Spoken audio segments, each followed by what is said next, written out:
Warning! This show contains material that some listeners may find troubling, including discussions of intense horror movie themes, explicit language, movie spoilers, and women speaking. Listener discretion is advised.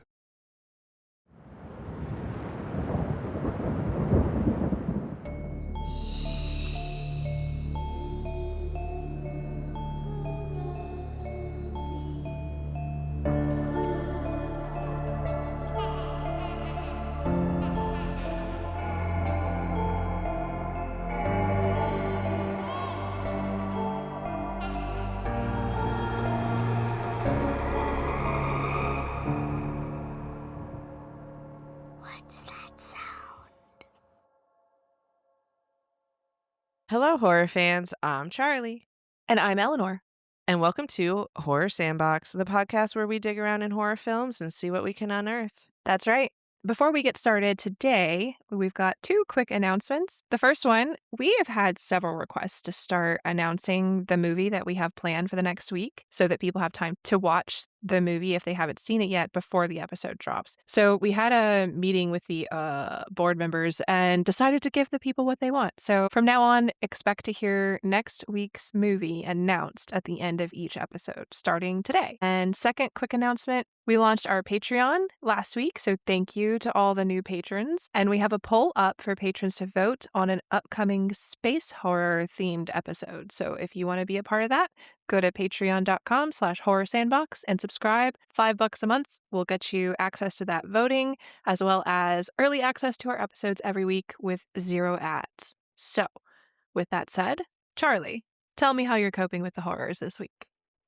I did some fun little themed road tripping and prep this week. We finally, I think I've mentioned in the last couple episodes, we've been out and about on the road and we finally made it back home. But our last stop before we got back here was Mammoth Cave up in Kentucky. And it was a pretty cool cave. We didn't do a full tour into it or anything, but it's huge. It's the largest known cave system in the world. And so it just got me in the fun little mental headspace for today's episode. And I don't know, it was just nice. There was this little place in the cave area. It's a very touristy area, and we went to Dino World there, and my daughters loved it. My oldest, she has been wanting to do a fossil dig. She's been begging me for about a year straight to do a fossil dig, and they had one there, like with, fake fossils and sand that you could dig up, and she was just loving every second of it, so it was a good time. Oh, that's so cool.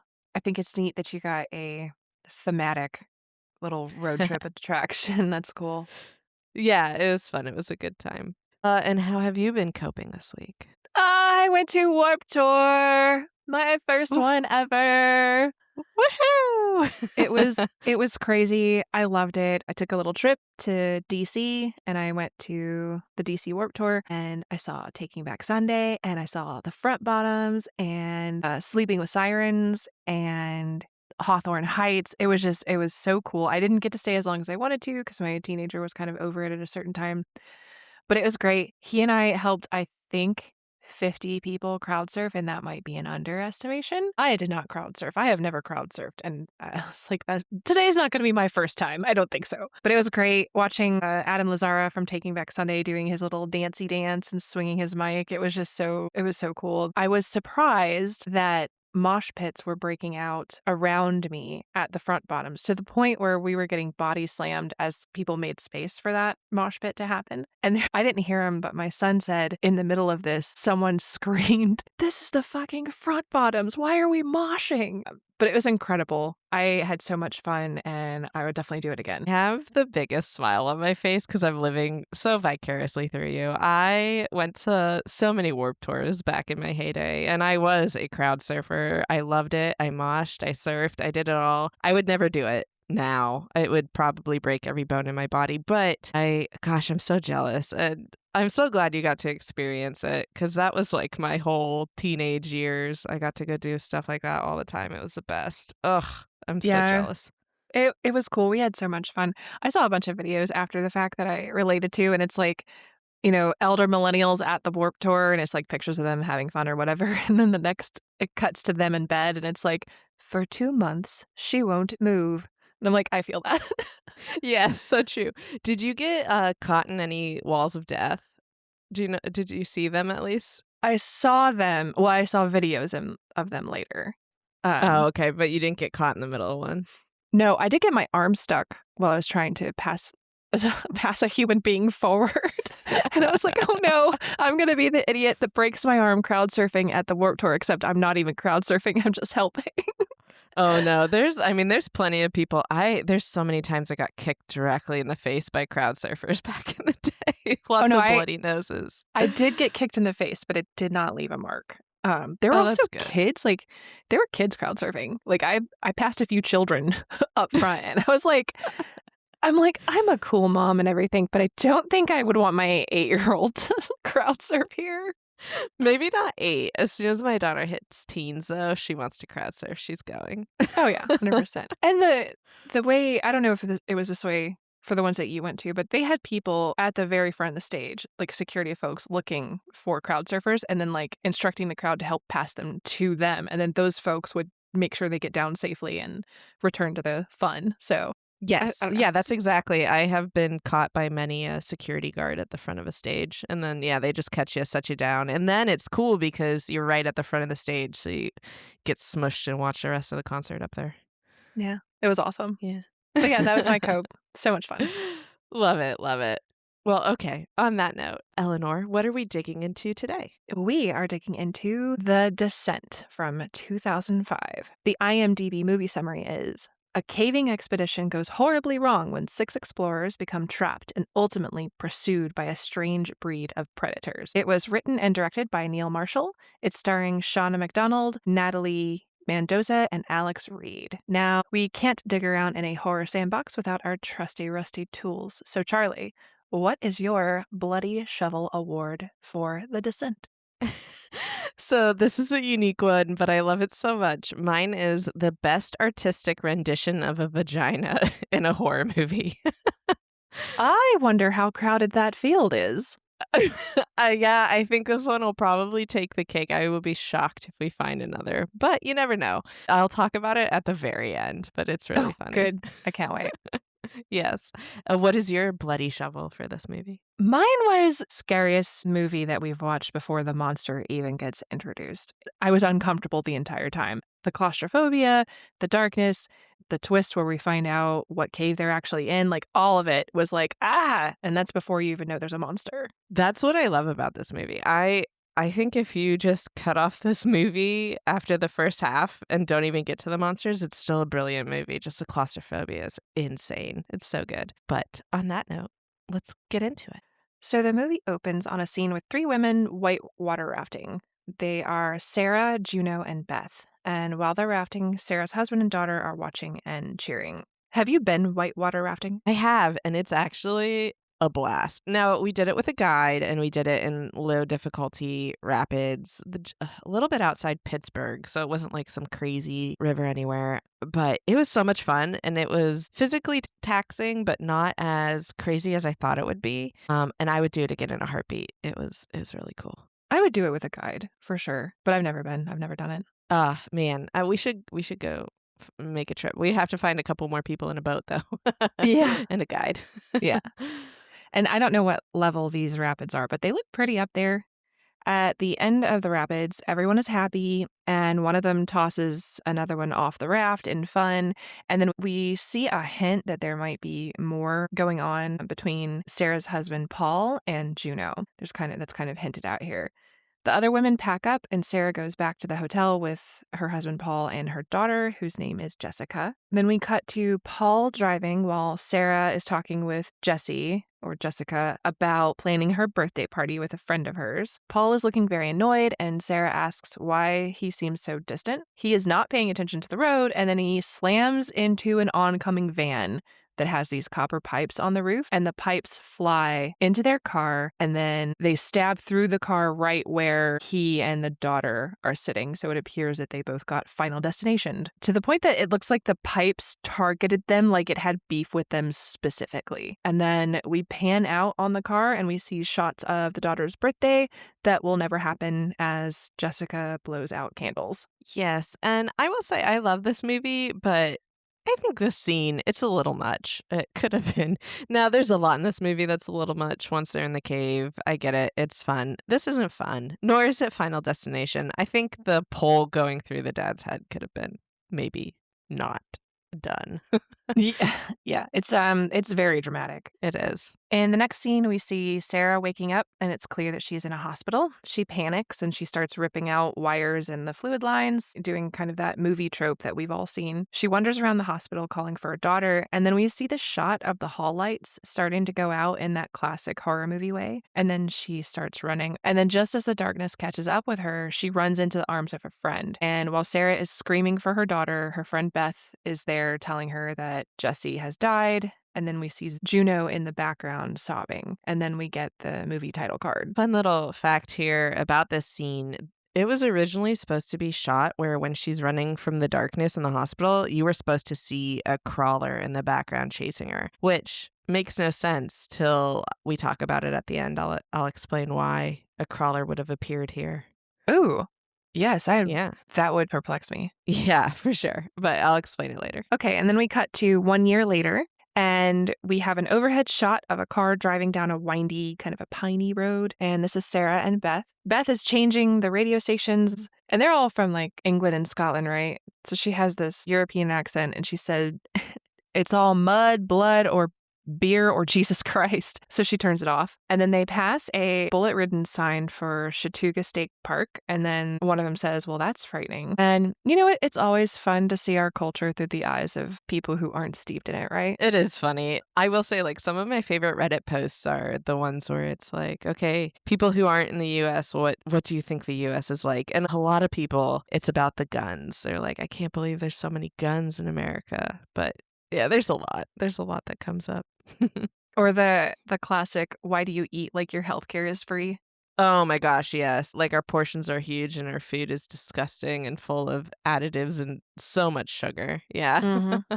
So Beth says, you know, we don't have to do this. We can just stay in town and get wasted and go to a barn dance. And she exaggerates the Southern accent. Sarah agrees that that would be very frightening. But she says she doesn't want to be the one that has to tell Juno that they're backing out. And then Beth starts to complain that Juno is a real piece of work who brings them out into the middle of nowhere. Sarah points out that she did come to Scotland last year, but the friend says, yeah, and then she left really quickly. They arrive at a cabin in the woods that looks like purgatory. Juno is waiting for them, and they all hug. And this movie is so early 2000s with its blue filter. I know, it really was. I was waiting.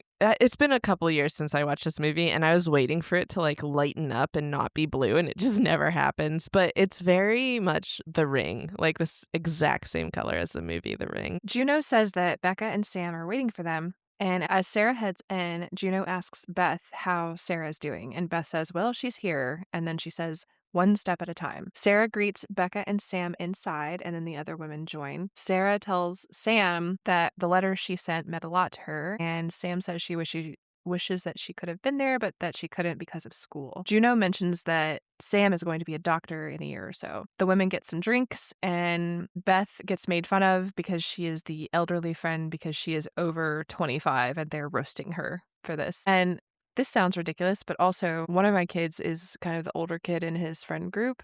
And when he turned 16, he got birthday cards that called him Unc because he's older. Oh my gosh. That's wild. I mean, I guess if you're the oldest one in the group, like you're going to get picked at, but I was always the youngest. What I will say is I would do almost anything to be 25 again because that is still young. I think where I hit my limit was like 28. After 28, like my age, it's no longer any of my business. I actively try to forget how old I am. Well, as the great philosopher Master Shake once said, I am 30 or 40 years old. I don't have time for this. Exactly.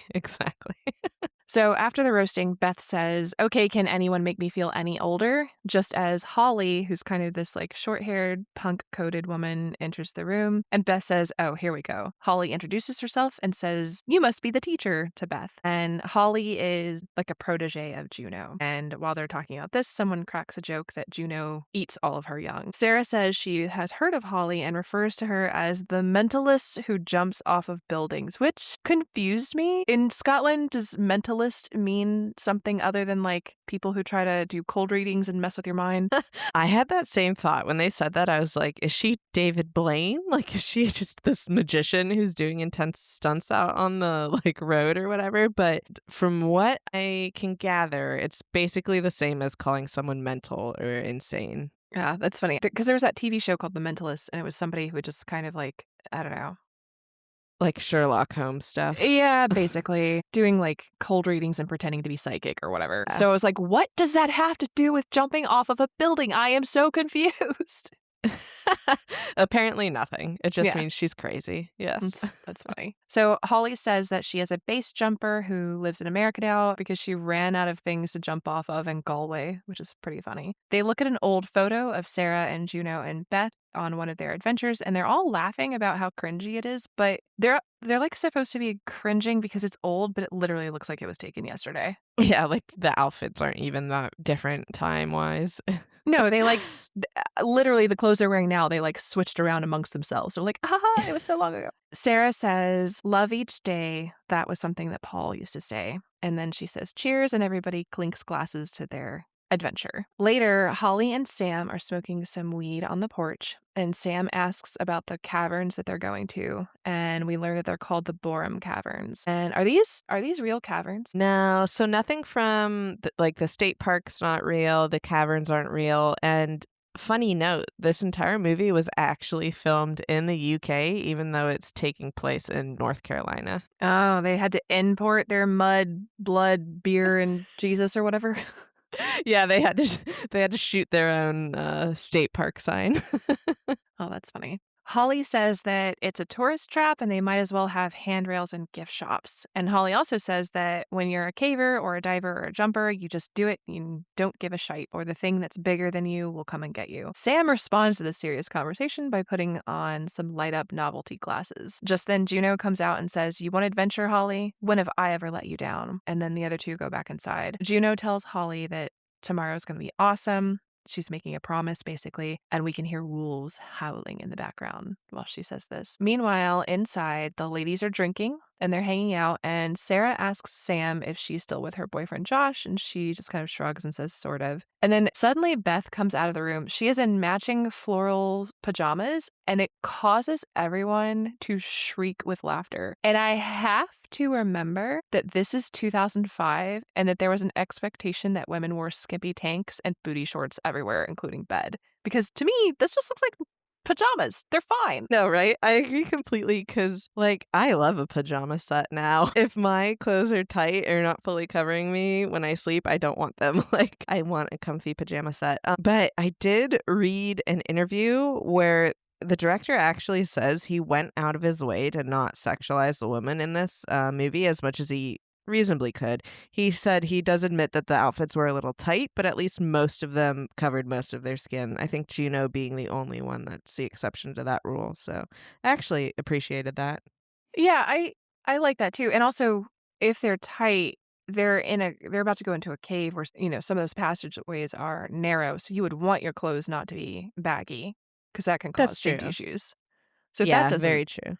yeah, that doesn't bother me at all. But me too. As far as pajamas, I'm wearing some comfortable pants and then a witchy oversized t-shirt or something from one of the books I'm reading. That's me. Yes, I love a extra large t-shirt to wear at night. Or sometimes I put on this massive black dress. It's a potato sack on me. My significant other hates it. He's like, "What are you wearing?" But I'm like, "I'm comfy. I'm gonna wear it." You're like, I'm mysterious. Mysterious potato sack. That's the t-shirt. Yes. So then Sarah asks if Holly is seeing anyone, and she says no because she's a sports fuck like Juno and Rebecca, and everyone laughs. So I, of course, assumed this was a lesbian joke. So it does, there's definitely some lesbian vibes happening with a couple of the characters here, but it's never outright spoken. And what I think is funny is when we were looking for an LGBTQ plus horror movie for Pride Month, this one came up a lot, but it literally only came up because it was quote unquote lesbian coded because of like some weird moments like this, but at no point is it like admitted that anyone is having an openly lesbian relationship. So it's like maybe, maybe not. I don't know. It's silly. But we're not the only ones who got thrown off by this joke. I Googled it. It does not mean they're lesbians. What it means is it's a slang term for saying that they're adrenaline junkies and like their dating life, they just hook up all the time. They don't like settle down. So I don't think it's a lesbian joke, but we're not the only people to think that this is maybe a lesbian movie. So Yeah, and that was 2005. I'm trying to think if there was much out there as far as like overtly LGBTQ plus friendly anything in I film. probably not. Probably deeply buried somewhere. Nothing I can think of. Yeah. So then Holly says that she does want to have a lot of babies when she gets older, and this comment kind of makes Sarah sad as she thinks about her daughter. Later, there's an exterior shot of the cabin, and we cut to inside, and Sarah is looking sad and contemplative, and she can't sleep. She gets up and looks outside through a window, and then she hears her daughter's laugh in the distance, and then all of a sudden, a copper pipe just explodes through the window and right into Sarah's face. And then Sarah wakes up because it was, of course, a nightmare. This scene was really well done. Very scary, great jump scare, and very sad. Yeah, the jump scare here is good. I definitely did not expect a copper pipe to come through the window. It gets you, but it is also incredibly sad. You have to feel for Sarah. Yeah. And then we cut to a scene where Juno is jogging in the woods in the morning. And she gets back to the cabin and wakes everyone up and is very obnoxious to all of her hungover friends. And then Sarah takes a shower in the most insane way. I hate this trope of where people get into the shower and they turn it on standing in the stream before letting the water warm up, before testing the temperature. This is sociopathic. I don't understand. I agree completely. I have never in my life turned on the shower while I'm already in it. Like, let the water run for a moment. It's nuts. It makes no sense. I also hate, I don't know which side of the argument you are on for this one, but do you face the shower head or do you face away from the shower head when you shower? Oh, both. Oh, okay. Yeah. I'm not very yeah. still in the shower. Got a lot going on, you know? That's fair. That's fair. I mostly face away because I don't want the water like right in my face. But I will say I went against that general rule of thumb for about a decade of my life in my younger years because I hadn't even seen the movie. One of my friends had mentioned the movie It when I was in school, and they mentioned that a killer clown comes out of a drain and murders someone in it. So for a decade, that unsettled me so much I had to shower facing the drain so I could make sure it wasn't going to kill me. That's terrifying. I know. I had something kind of similar, except I thought burglars could wire your house so that they could see in your vents and showers. So I would like block vents and like turn showers away. And I was very paranoid about very strange things when I was a child. You and your burglars, what happened to you? I don't know. I don't know. Ask your therapist for me. I will. Yeah, I'll let you know. So because she does the insane thing and stands directly in the shower stream before she turns it on, when she turns it on, we see her scream because it's too cold. And then it cuts to Beth yawning in the mirror. Meanwhile, Juno is obnoxiously doing yoga and yelling at everyone to get up, still pestering everyone. We see that Sarah is taking pills for something, which I assume is probably depression. And everyone gathers on the porch and takes a group pic together. And this is that horror movie trope of everyone taking a fun, happy photo before disaster. This is not the only scene that reminded me of The Ritual, but this is one of them. Yeah, I wondered. This scene and when they come across a dead animal later reminded me very much of The Rituals, and then the fact that this is an all-female cast going through, some kind of disaster where The Ritual is all male. I wonder if he picked up any inspiration from this movie. Oh, that would be interesting. Yeah, Yeah, I'm not sure. either Adam Neville, the author, or the folks who wrote and directed. I could see it. We then cut to an overhead shot of cars driving down the roads. Sarah is driving one of them, and she's driving very aggressively. Sam is trying to set her watch that her boyfriend gave her, and it is not cooperating. Someone asks Juno if they are going the right way, and she is like, I've literally never been lost in my entire life. Like, hello, foreshadowing. Also, what a weird brag. Like, okay. It is a weird brag. And there's no way it's actually true. Like, everyone's been to a building they've never been Right. to before. And yeah. Yeah. Sam and Becca talk about how the caves that they're going to are only level 2, so it's not very dangerous. And Holly says that the only danger is that she might fall asleep. And she says, more like boredom caves. They unload, and Holly tells a story about climbing a cathedral in Galway. And she talks about a priest chasing her for half a mile down the road. Shouldn't she have said kilometers? Anyway, I would totally watch a movie of somebody climbing a cathedral and getting chased by a priest. Like, that could be a fun rom-com, actually. It could be a rom-com. I do wonder, because this was originally shot for the UK, why she says miles and not kilometers. But on another note, that also reminded me of As Above, So Below, where they go up in the cathedral to fix the bells and the clocks and stuff. Yeah, and this came out around the same time. Maybe that's what she was doing. Maybe. Who knows? Yeah, maybe she was climbing it and she went to go see her bell tower fixing colleague and got busted by the priest. Yeah, maybe. Oh my God. What if we made an Ocean's 11 style movie, but it's all the people from these horror movies that we love? What? And like, but what would they be doing? Ocean's 11 is stealing stuff from cathedrals. No, we figure that out later. First, we write the movie. Uh-oh. We just get the people. Okay. I'm putting together a team. To do what? The writers will let me know. Fair enough. If anyone would like to write for this madness idea that Eleanor has just come up with, let us know. I'm gonna start picking characters and recruiting them for a heist or something. We'll workshop it. Yes. All right, as they're packing up, we see that there is a guidebook for the Borum Caves left behind in one of the cars. And then we watch them hike up a hill and into a forest. They're going over all the rules, including make sure you file a flight plan, which is basically just describing to National Park Services or whoever the authority is in the area, kind of where you're going, what your plan is, so that they know that you're there. And then sticking to that said flight plan. And then rule number 2 is don't go wandering off. One of them, I think it was Becca, talks about how the dark of having your lights turned off is absolutely nothing compared to cave darkness. And then she goes on to list all the troubles that you can encounter while exploring caves, including claustrophobia, dehydration, disorientation, panic attacks, hallucinations, paranoia, visual and oral deterioration. And I'm just like, wow, you're really selling me on this whole concept. The other cave explorers are kind of like, yeah, we know, blah, blah, blah. But meanwhile, she's basically describing all of their very near futures. As they hike, they startle some crows in a riverbed, and they find bones and antlers from what looks like a prehistoric elk. And like we said earlier, this definitely made me think of the ritual. And also, it struck me when I was watching this part, if most of them think that they're heading to a tourist trap, they should probably have questions by now, because this is not exactly on the beaten path. I agree completely. I don't know the first thing about any of this or caves in general, but it's a level 2 difficulty, which I assume is not that difficult. And I am going to guess that most of the level 2, if not all, don't start with you having to rappel deep into a cavern just to go through it. Yeah, they right after the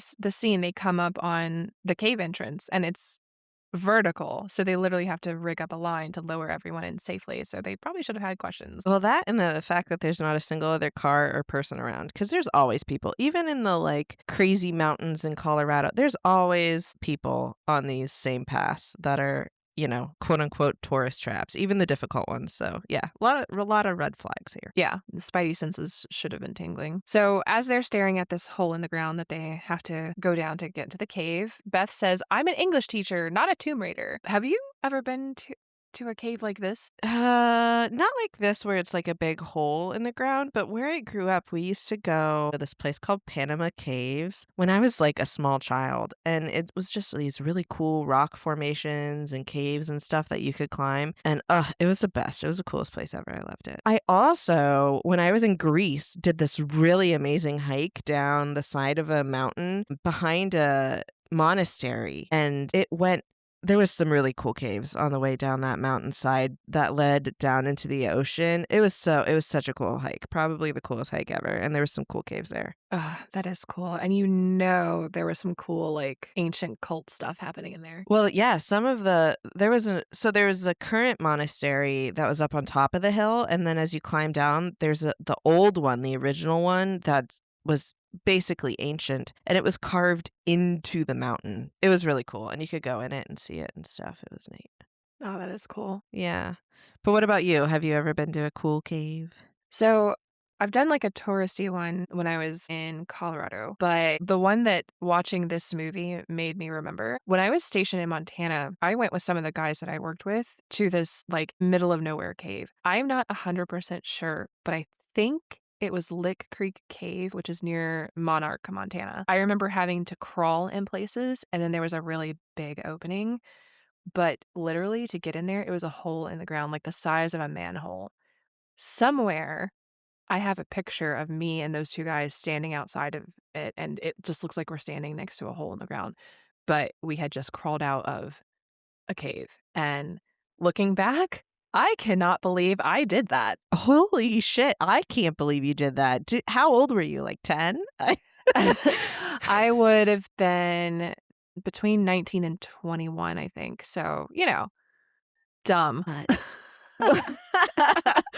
Oh, that's crazy. That's super cool. I'm glad you did it before you were like old and realized how much danger you were in. But Yeah. that's wild. That's really cool. Yeah, that's one of those things I was glad I did. But I even remember while I was like shimmying along down there, I was so terrified and uncomfortable. But both of the guys I was with were, well, one of them was considerably larger than I was. So I felt comforted by that. Like, well, he's not getting stuck, so I'll be fine. Or he gets stuck and you're all stuck and nobody Oh, can get God. out. I don't think I thought about that. I'm glad I didn't. Yes, it's a good thing you didn't. I'm glad you all survived. That's cool. I'm glad you did it. I have never been in anything that I had to crawl through. All the caves I've been to had very wide openings, so no I crawling know. for me. This one didn't. We had to bring headlamps and stuff because, like, you couldn't see Wow. otherwise. Yeah, I don't think I would do it again. Anyway. So, and I was thinking about this too, because it would have been after this movie came out, probably by a couple years. So I'm also glad that I had not seen that movie when I did this.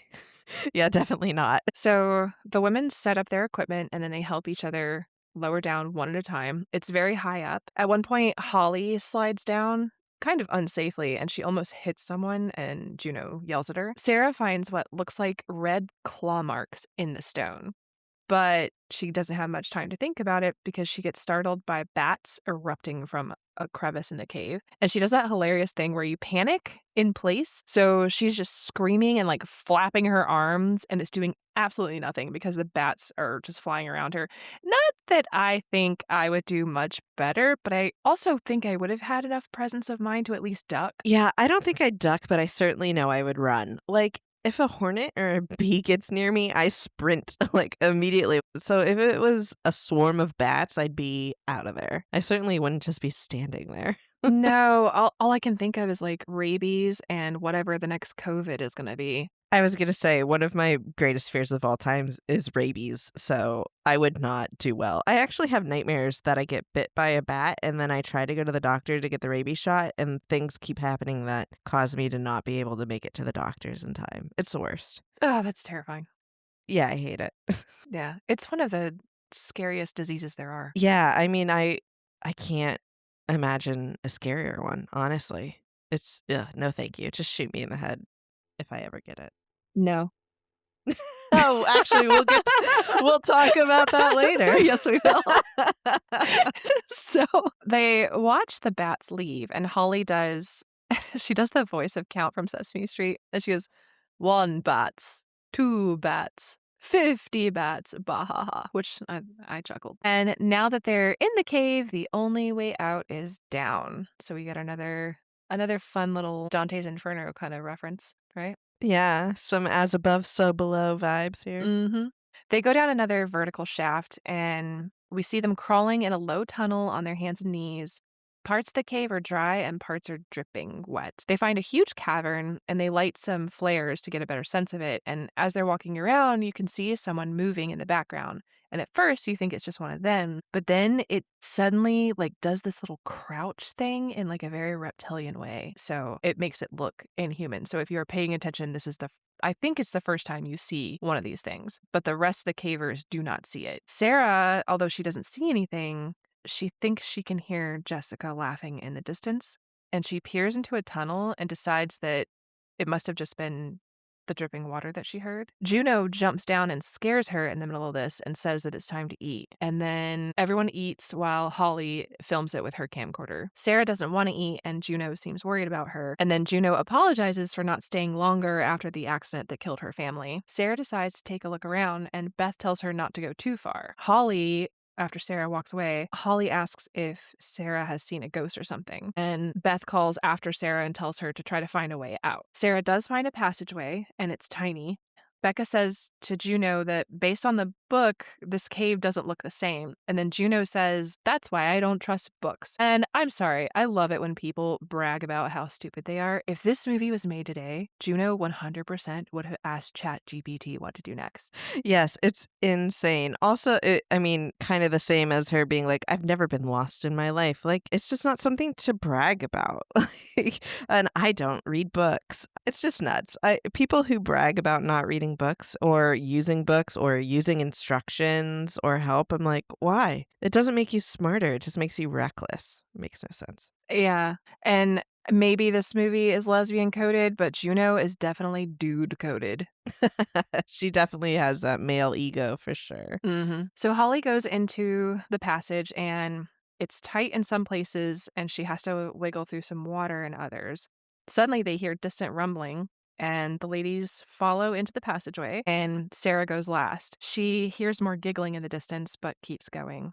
And then they all pull through to the other side except for Sarah, who gets stuck. And this is my worst nightmare. Yes, this scene is terrifying. It reminds me very much of As Above, So Below. And it just, that claustrophobia, tight, stuck feeling, it just gets me in my core. And there's multiple caving incidents where this literal exact thing happens and people can't get out because there's just no logical way to be saved. I am already, like, my stomach hurts already because I know what you're talking about for some of these. And it's so bad. It freaks me but out. I want to get into them in detail, so I will save them for the end. But yeah. Oh, good. I can't wait. Yeah, so hold on to that puke. We'll get there soon. I'm going to go grab my son's stuffy and snuggle with Oh, yes. So Beth figures out that Sarah is stuck, and she goes back for her. Sarah is absolutely panicking at this part, and Beth talks her through breathing, but she's in full-on panic attack mode. Beth tries to encourage her and says, hey, the worst thing that could happen to you already happened. This is just a shite cave. And I'm sorry, I don't know if this would comfort me. Like, hey, girly pop, I know this sucks, but don't forget your husband and daughter were also killed in a brutal freak accident. What? Yeah. Yeah, I don't know that this would work for me either. Maybe she's trying to make her angry or just snap her out of the feeling she's feeling now, but it makes no sense. Or maybe she's saying like, hey, if you die, who cares? Like, it's not any worse than what you just went through. I don't know. Also not helpful. No, not helpful at all. What she adds to this is to tell a joke, and she says, how do you give a lemon an orgasm? You tickle its citrus. Okay, I guess. I don't fully understand it. I think I get the vibe it's going for, but it's not for me. She should have told a zestier joke. Oh my God. Okay, fine. But tell me the joke that you would tell me to calm me down this situation. I can't. I have no dad jokes. I have no puns. I'm not good at them. The only jokes I do are like really dark, messed up, self-deprecating jokes. Because that's all I'm good at.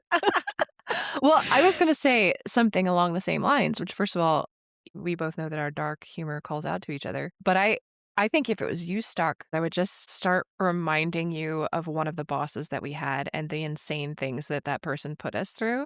And like, it could be worse. Remember when we were stationed in da-da-da and this one thing happened? Like, oh my gosh, you could be briefing a 4-star general right now. Yes. Oh, so yes.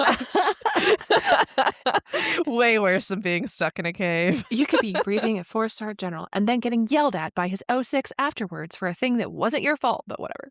100% the real horrors. We're not better. No, not at all. Forever broken.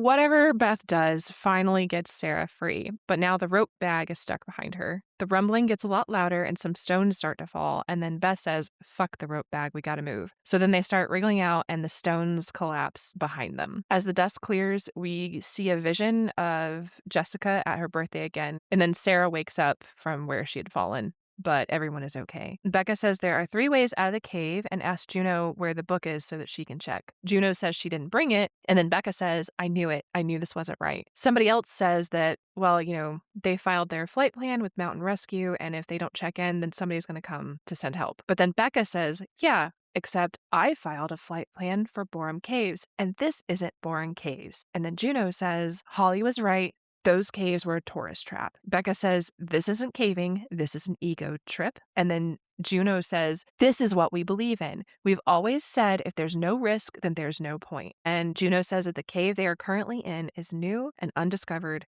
and she wanted them to discover it because no one has ever been there. And then that's when they realize there might not even be a way out. And this makes every single part of what they had just gone through so much more terrifying. When Sarah got stuck in that narrow passageway and had the panic attack, Juno didn't actually know for sure this was a real passageway. Cave explorers have literally died because of stuff like this. This is awful. It's awful. I mean, they've died in caves that are explored and people do know the pass through. So there's risk. There's risk anytime you go down in a cave. But seriously, I think I would have murdered Juno on the spot right here because what the heck?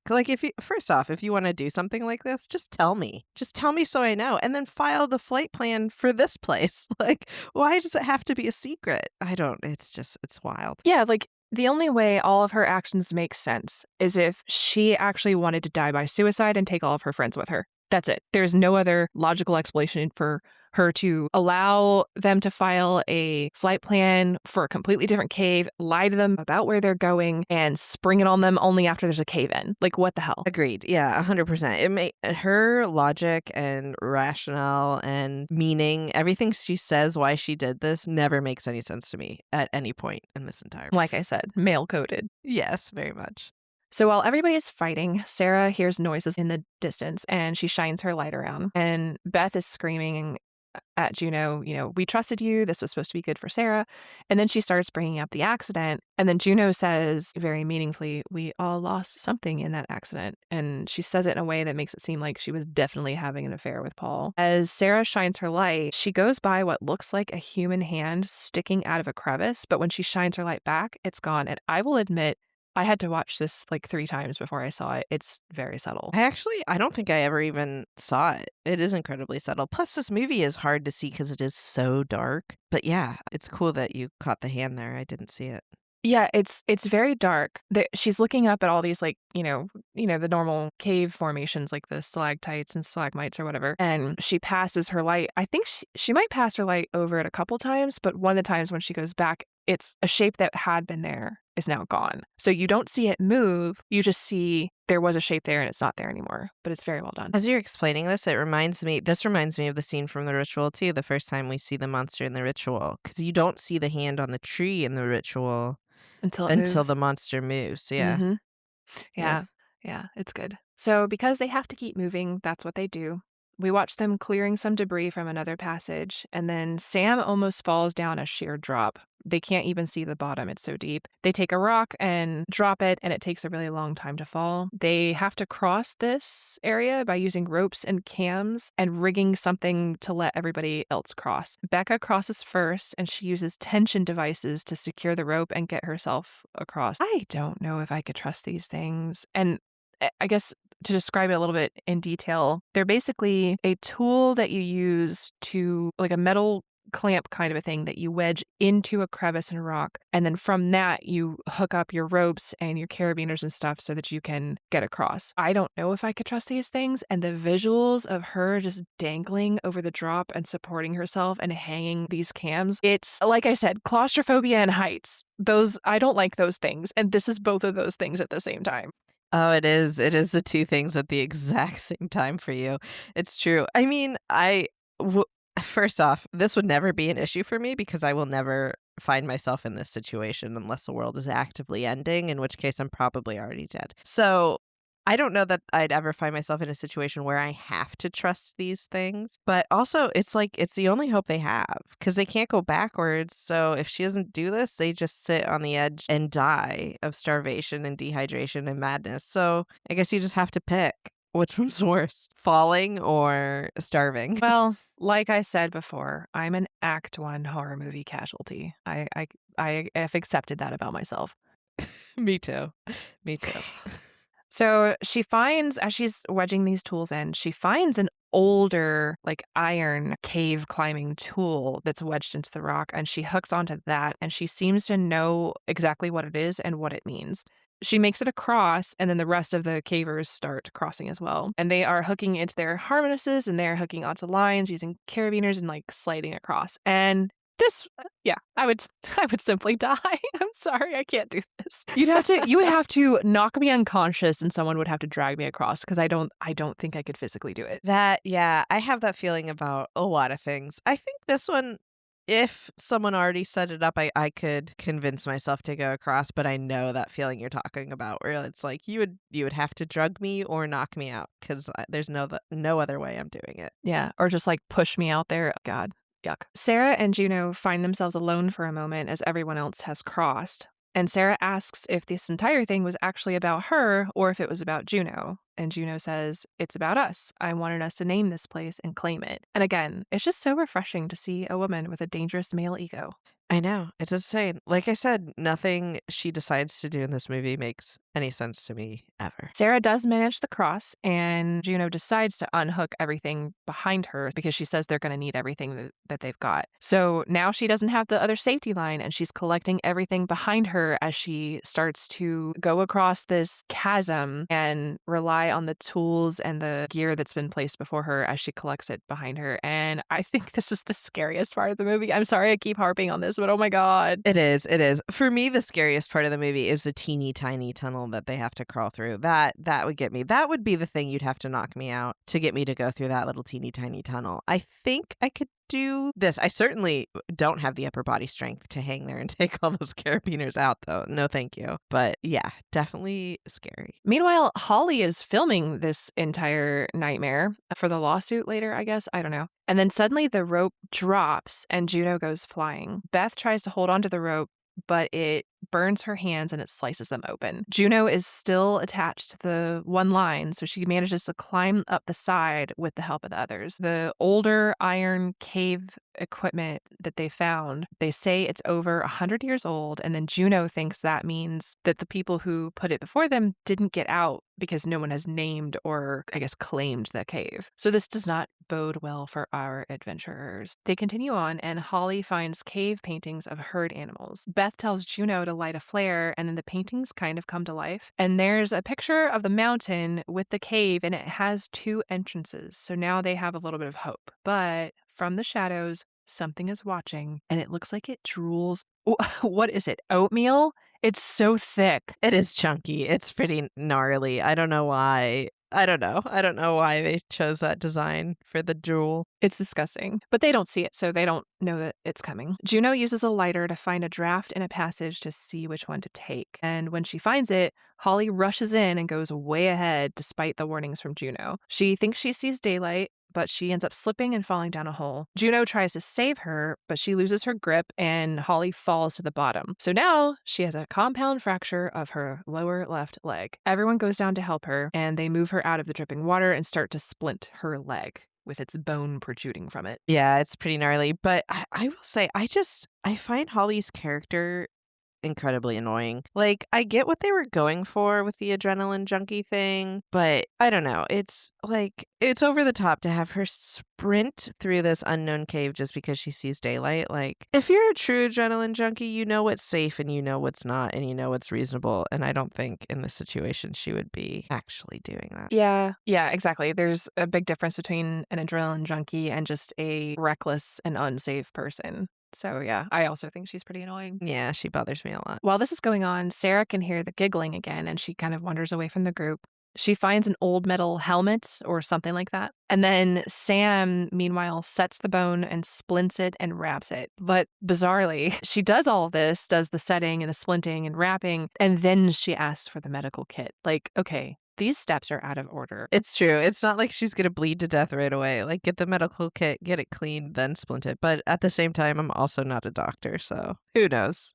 Sarah can still hear noises in the passage, and then we see movement. She shines her light around, and then we suddenly see this pale golem-looking thing. And seriously, can you tell what it's doing? Because it's in the back of this passage, and it's like squatted down on all fours, but it looks like it's moving its back leg like a cricket or like a cat giving itself a bath. Yeah, I don't know. I couldn't tell exactly what it was doing either. I don't know if it was like eating or, like you said, like giving itself a bath, like licking itself. It's definitely moving in a weird way. But I think it's well done because, like, it kind of looks human, but you know, just from the way it was moving, that it's definitely not human. Yeah, it's freaky for sure. And it seems to see her, and then it flees further into the passage. She screams because just then Juno has popped over and scared her. And she tells Juno what she saw, but Juno thinks she's losing it. Sarah tells all the others that she saw a man, while Juno is actively like, no, you didn't. No, you didn't. Sarah thinks that whoever she saw might be able to help them. Becca tells everyone to shut up and focus on getting Holly out of there. And then Holly asks about the daylight that she saw, but they tell her it was just phosphorus. They continue on, and they eventually find a bone pit. They use Holly's camera to record it in night vision, and they see that the place is just piled with hundreds of dead animals. There are several tunnels in this area, and Juno lights the lighter, but there is no breeze. This is actually kind of a cool shot because she flips the lighter on, and we expect her to basically figure out which way to go again. But then the flame is very still. She can't find a breeze, and we watch the camera like zooms in on her face, and we see confusion. And it's just, I don't know, I thought it was a really good shot. Yeah, and I wish I knew enough about caving to know like what that means. I mean, maybe in this moment she's coming to the realization that if there was a second entrance, it's now closed because it's the wind isn't moving here. But I don't know, or maybe they took a wrong turn somewhere else. But Yeah, I'm not sure. And she isn't sure either because she just says, take your pick. They all start screaming for help while the camera rolls its night vision and kind of looks around. It cuts to Beth, and suddenly we see a close-up of a cave monster right behind her. It's super jarring, and it has this like pale skin that's glowing in the night vision, and this is the first time you see him really clearly. So you've got pointy ears, a reptilian face, and it's like a human-esque form, but something's just slightly wrong about it. All the others see him too, and it scurries away, and it like slithers up the walls and across the ceiling. And they can hear it circling them in the dark on the ledges above them. It is so creepy. This would have terrified me if I had seen it in theaters when it came out. yeah, and you're not the only one that it would have terrified. The scene is actually, it was a really cool moment for the cast and the way they did it. But I'll talk about that at the end about how they filmed it. But this scene's pretty Oh, cool. God. I'm nervous. So they decide to run through one of the passages, and as they do, they get stopped short by another jump scare as a creature is standing in front of them. This thing leapfrogs over Holly and then bites the shit out of her neck. Juno screams and runs over with her flashlight, and the creature runs away, but then it like immediately runs back and headbutts Juno away from Holly. And then they're kind of playing like tug of war with Holly's dying body. And this scene looks so much like a lion or something fighting with another creature over its kill. Like this looked like National Geographic. Yeah, it does. It's a weird scene too. I don't know. I know Holly's eye, like it moves in and out to show that she's still alive, but she's gonna be dead in a minute. Like just let it take her. I don't know. Yeah, I have no idea how I would react. It's insane. Yeah. Meanwhile, Beth and Sarah are running, and Sarah trips and hits her head, and her light goes out, and now they're separated. Juno, like, clocks the creature with one of her cave tools, and it looks like she might win, but then another creature appears and also starts fighting her. She hits it with her pickaxe, and it dies. And then she hears another one behind her, and she swings around to kill it, but it was Beth. So now Beth has a pickaxe in her throat, and then we watch her die. Beth is kind of choking out, "Don't leave me," but Juno is backing away. This is the scene that gets me the most because I will say, I don't think like Juno is a very hated character. In fact, probably one of the most hated in any horror movie in By the me. franchise. I hate her. And you're not alone in that thought. And I don't think I hate Juno as much as the average person does, but this scene when she just leaves her dying friend instead of like comforting her or doing anything, it infuriates me. This one gets me. Yeah, like it's It's an accident. I think I didn't hate her for the accident, but abandoning her, that, yeah. Especially when you were just fighting over the corpse of your other friend. Like, what the hell? That's what I'm saying. Yeah, I agree. Like it's not the same. And like if I stabbed my friend in the neck, I would immediately be like, "Oh my God, I'm so sorry. I'm so sorry." And like hug them and like be like, blah, and like comfort them. Like I'm not just gonna walk away and leave them there. It's awful. Awful. Yeah. So then it cuts to Sam and Becca, and Sam lights a glow stick, and then they start to move again. As they move, the camera pans up, and we can see one of these nightmare creatures pinned to the ceiling above them, watching them. And this is another really good shot because we see that the glow stick kind of lights up the pale skin and the fact that it's above their heads and we don't know it's there. Ugh. It then cuts to a vision of Jessica. And she's whispering, "Mommy, if you're really ready." And then she turns around and suddenly Jessica is now one of the monsters. Sarah wakes up from where she fell and the camcorder is near her and the night vision is still on. So we can see her through the night vision. She sits up and uses the camera to see what's all around her, and it's bones and human bones. There's also what looked to me, it's like a canister, and then there's a bear or a wolf head. She hears a noise and hides, and then we see Holly's body get tossed in front of her, and then some of those creatures descend on it and eats it while she tries not to watch. Sarah gags and it gets the attention of the monster, so we get this really close-up shot of it through the camera. And should we describe it a little bit more? I know a lot of horror movies will hide the monster, and even though this movie takes place in the dark a lot, this movie does not hide the monster. You get to see it very up close here. Yeah, you can see it very up close. And the monster, so it's like we mentioned, it's incredibly pale and very dirty. Like it clearly crawls around these caves. It's covered in dirt. It doesn't clean itself. And it has very human eyes, but they're cloudy. So it seems like the creature might be blind. And then it also has these really pointy ears. Like they're similar to that of an elf or a bat. And it has what kind of looks like human-like teeth in some spots, but then in other spots they're more of like a vampire-esque fang teeth. Yeah, the makeup is very good. The costume is very good. It's a very terrifying creature. We see that Juno is still alive and stumbling around the cave. She finds some chalk drawings of arrows that must have been left behind by other cavers, and she starts shouting for her friends. Meanwhile, Becca and Sam hear the monsters coming, so they hide in a crevice. One of the creatures hovers right over them before it scurries off. They realize that the creatures are blind. Suddenly, Sam's watch goes off, and like an alarm is going off. Time to take your birth control, I guess. And she tosses it as the creature chases after it. They can hear Juno calling for them as one of the creatures kind of takes off after the sounds. And then Juno sees the creature, so she stops making noise. Sarah is now alone with Holly, and she looks at the canister thing, and she takes a knife and she cuts the splint off Holly's body so that now she has a weapon. Sarah takes that and makes a torch because that canister thing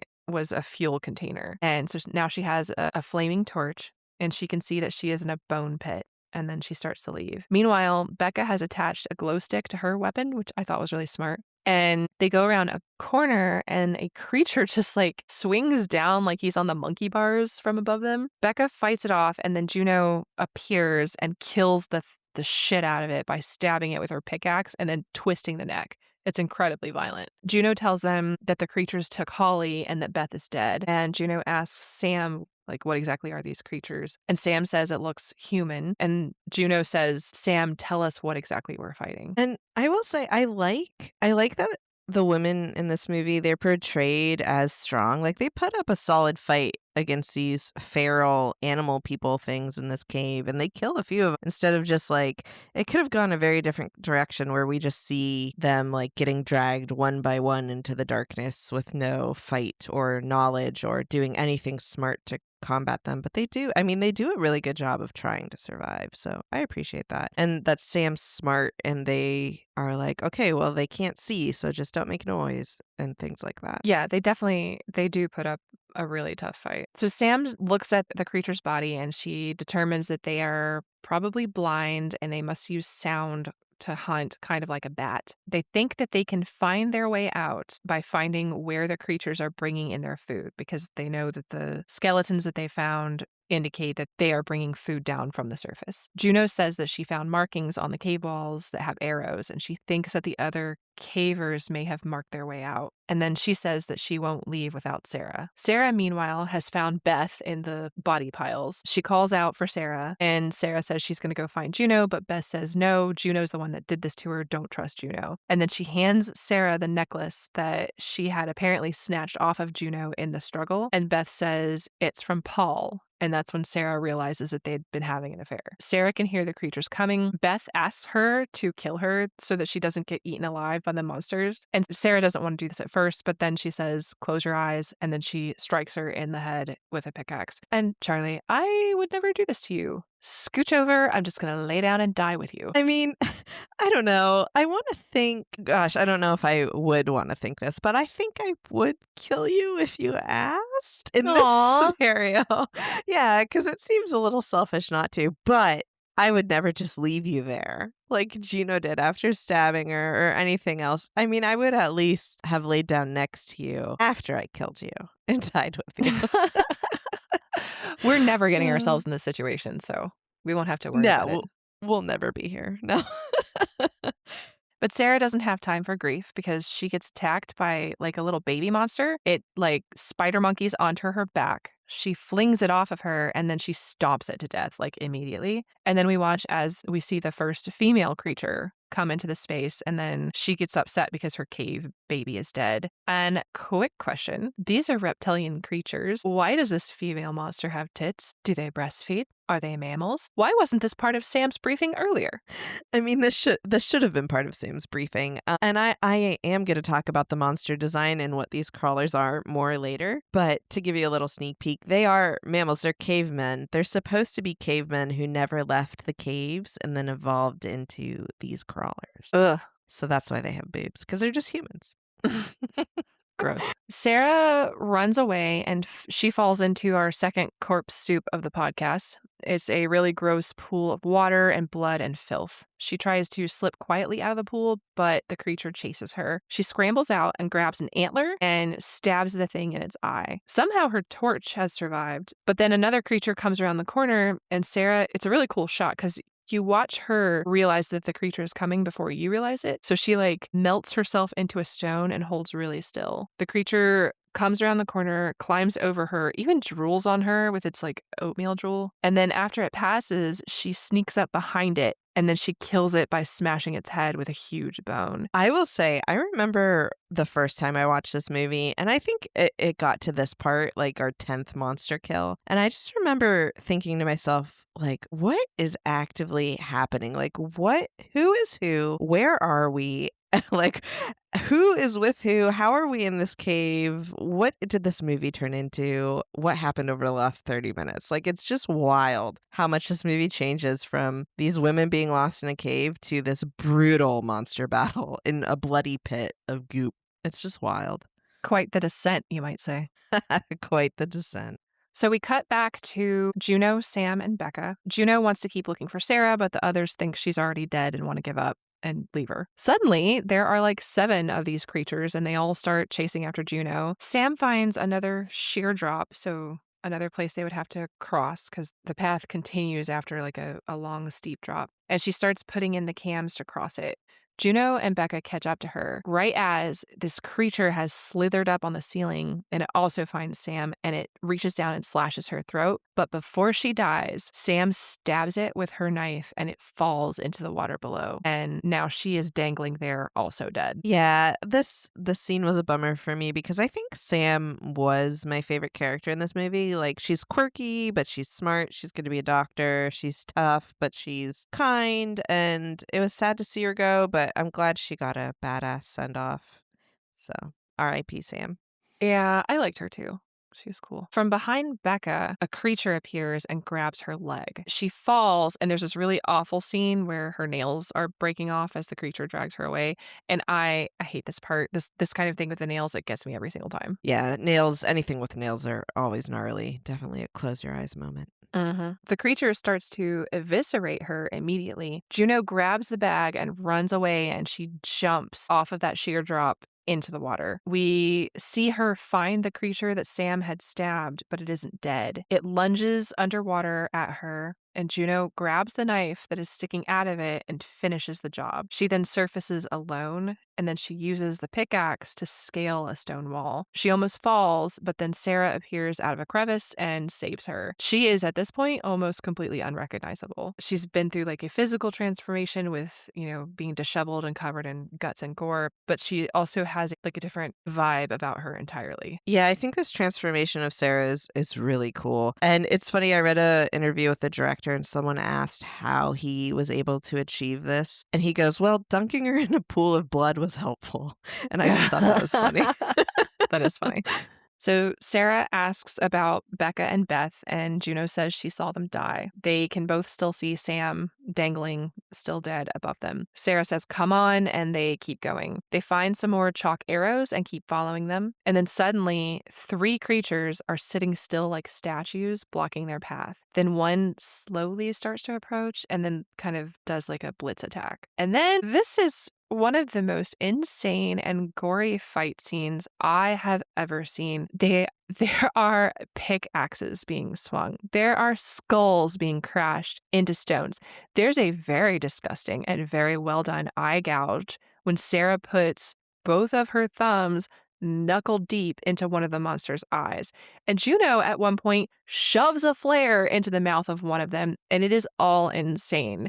I have to know what you thought of this. Yeah, it is nuts. I mean, I think it's fun to have such a little badass fight scene before the end. It is certainly over the top. But I think what the scene does well is showing Sarah's full transformation from the kind of like weak, like baby bird character we see in the beginning to this just like fully feral creature that isn't thinking twice about gouging another thing's eyes out. So it's pretty cool. I think it's fun. It's quite brutal. At the end of it, Sarah is glaring at Juno, and she holds out her pickaxe, and then she kind of releases part of her grip, and we see the necklace that Juno got from Paul, kind of fall out of her grip and into view. In the distance, a creature is screaming. And while Juno is distracted, Sarah breaks her leg with the pickaxe. Sarah runs away, and then Juno turns around to see like a dozen of these creatures. Sarah can hear Juno screaming as she leaves her and abandons her to the creatures. And like I mentioned before, Juno is arguably one of the most hated horror villains to exist. But did she deserve this fate? It's pretty intense. I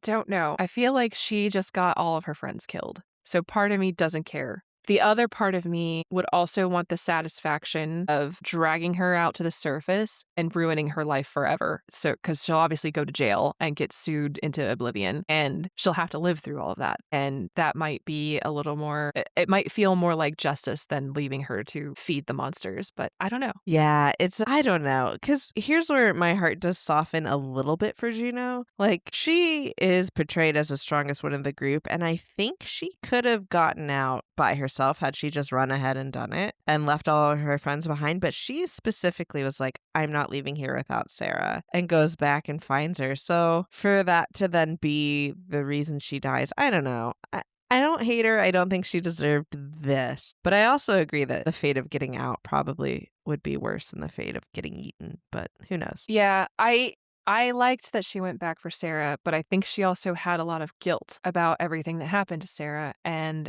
everything that happened in the cave is also Juno's fault. And Juno lied to everyone and doomed them. Like, would I do this to somebody? Probably not, but she sucks. I hate her. That's fair. That's fair. Like I said, I'm not the number one Juno hater, but I don't know. I just thought it was a fun thing to debate.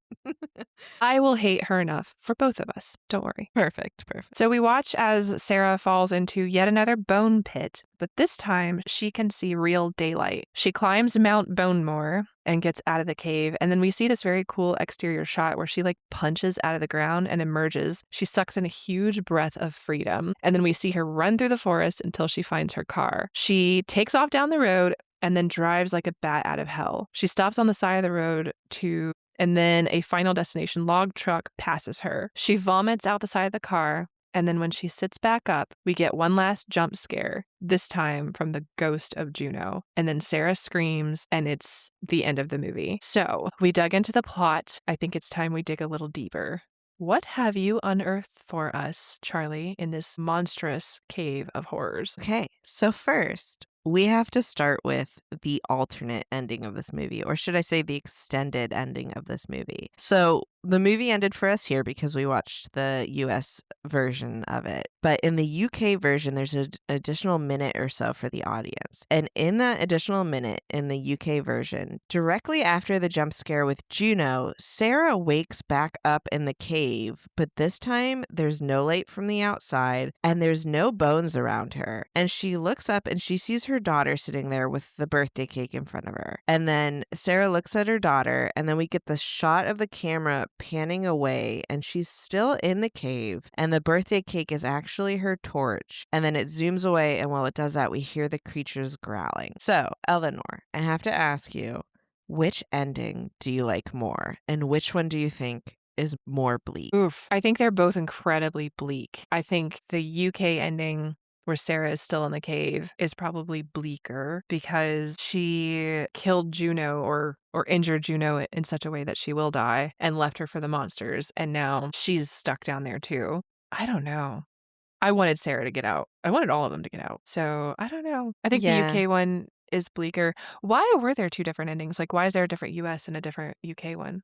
Oh, so I'm going to talk about that, but it was because right before it was aired for the US audience, literally the director was approached and they said, "Hey, I think this ending might be too dark for the US viewers. So do you care if we just chop off that last minute?" And he said he had kind of gone back and forth with the ending anyway, and there's some bits of it that are ambiguous that we're going to talk about here in a second. So he was okay with it, but literally they just said like, "Hey, US viewers, this might be too dark for them, so let's cut that last minute." They're like, the US are babies. They can't handle this. Make it nicer. Oh my God. Right, which is wild. I mean, I'm not from the UK. I don't know why they would be able to handle that better than the US or where that opinion came from, but that's why they cut the last minute for this ending. Which one did you like better? Yeah, so I'm going to agree with the director. So the director says that the US ending is actually a bit darker than the UK one, at least he thinks it is. And it's for similar reasons that you and I just talked about with Juno's fate, where he says, yes, in the US one, Sarah escapes, but all of her friends are dead. She might get blamed for their deaths. Her family's dead. All of her friends are gone. And there's just not much left for her outside of the cave. So it's really not a happy ending. Not to mention, she survived, but she's out of her mind with fear and madness. So how do you ever recover from that? And then he says he actually thinks, and I like this, I'm adopting this perspective. He thinks the UK ending is a little bit of a happier ending, happier being,